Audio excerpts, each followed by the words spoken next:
Vous parlez de cet ouvrage de Bernard Lahire, les structures fondamentales des sociétés humaines. Vous voulez savoir ce qu'il allait à dire sur l'astrologie.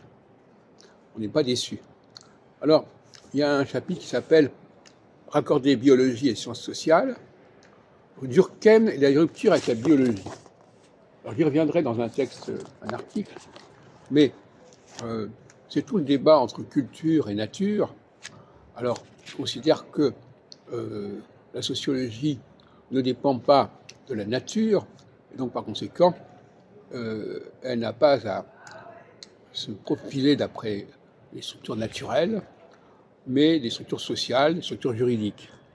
Or, moi je pense que c'est tout à fait inexact, parce qu'entre nature et culture, il y a ce que j'appelle la surnature, c'est-à-dire des structures qui ne sont pas de l'ordre de la nature, mais qui sont considérées, qui sont conçues pour organiser la société, comme le titre le veut, là, structure fondamentale des sociétés humaines.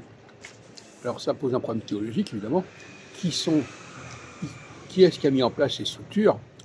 Des structures biologiques, des structures de sang, des structures instinctives, qui ne sont ni de l'ordre de la nature, ni de l'ordre de la culture. À moins de prendre le mot culture dans un sens très large, mais si la culture c'est uniquement le fait des humains que nous connaissons, non. Il y a aussi une surnature ou une surculture, qu'on voudra, qui, elle, va, au niveau technologique, transformer la biologie humaine, la connecter avec le cosmos, connecter avec les planètes qui sont autour du système solaire, autour de la Terre.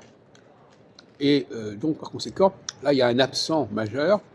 D'ailleurs, je parlais de l'absence du congrès de Berlin entre la période de la Révolution française et la période du congrès sioniste.